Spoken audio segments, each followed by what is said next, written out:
पुण्यातील हडपसर भागामध्ये काल संध्याकाळी 5 वाजता एका हॉस्पिटलच्या शौचालयाबाहेर बॉम्ब सदृश वस्तू आढळलेली आहे आणि एकूणच ही वस्तू पाहून या भागातील नागरिकांमध्ये खळबळ उडालेली पाहायला मिळाली।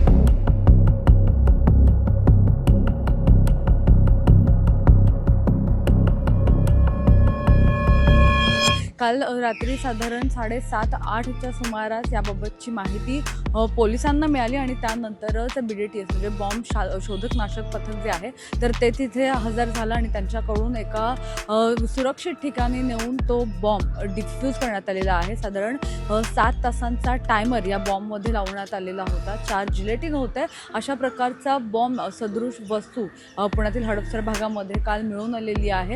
जी प्राथमिक माहिती मिळते त्यानुसार तिथे साधारण 5च्या सुमारास एक व्यक्ती दुचाकीवरून आला आणि त्याने आपल्या जवळ असणारी जी बॅग आहे तर त्या बॅगेतून ते काढून तिथे एका बॉक्समध्ये ठेवलं होतं। हे सगळं तिथे काम करत असणाऱ्या एका मावशींना दिसलं। जेव्हा त्या तिथे शौचालयाच्या इथे साफसफाई करत होत्या तेव्हा त्यांना हे सगळं दिसलं आणि त्यांनी हा बॉम्ब इथे आहे असे माहिती त्यांच्या विलास नावाचे जे तिथले सर आहे तर त्यांना सांगितलं आणि त्यानंतर मग ते तिथे गेले। त्यांच्याकडून तो बॉम्ब त्यांनी हाताने उचलून बाहेर आणला आणि याबाबतची माहिती पोलिसांना दिली। या सगळ्यानंतर आता बॉम्ब शोधक नाशक पथक असेल त्यांच्याकडून हा बॉम्ब डिफ्यूज करण्यात आलेला आहे। मात्र हे जे हॉस्पिटल आहे आशा किरण नावाचं हॉस्पिटल आहे जे कामधेनू नावाची बिल्डिंग आहे त्याच्या अगदी शेजारीच आहे।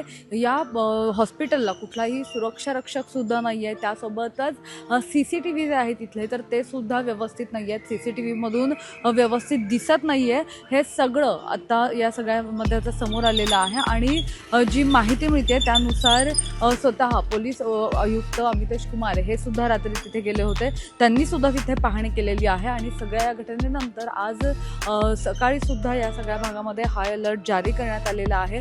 पोलिसांकडून तिथे असणाऱ्या आजूबाजूच्या भागांमध्ये सुद्धा तपासणी केली जाते। अशा प्रकारच्या काही आणखी वस्तू किंवा बॉम्ब सदृश्य वस्तू या भागामध्ये ठेवलेल्या आहेत तर याची पाहणी केली जाते।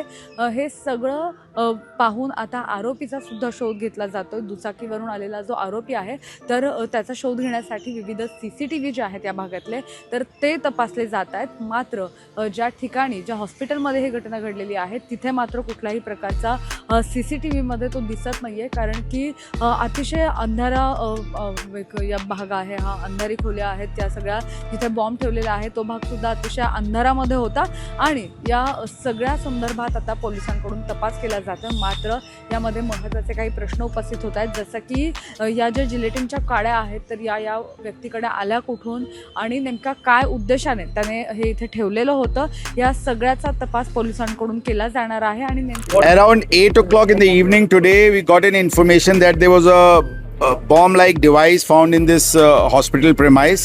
The police team along with the bomb disposal squad immediately reached the spot.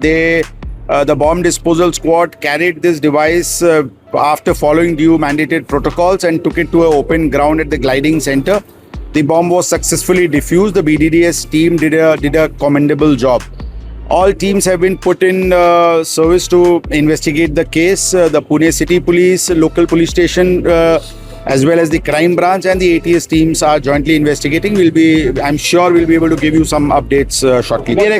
We are investigating the case from all possible angles. Yeah, of course, I said the ATS is involved and we are investigating from all angles. हे सगळं का केलं हे सुद्धा पाहणं महत्त्वाचं असणार आहे। मात्र एकूणच या घटनेमुळे या भागामध्ये मोठी खळबळ उडालेली पाहायला मिळते। कॅमेरा पर्सन अजय गांगुर्डेसह मी मोना येनपुरे, सिविक मिरर, पुणे।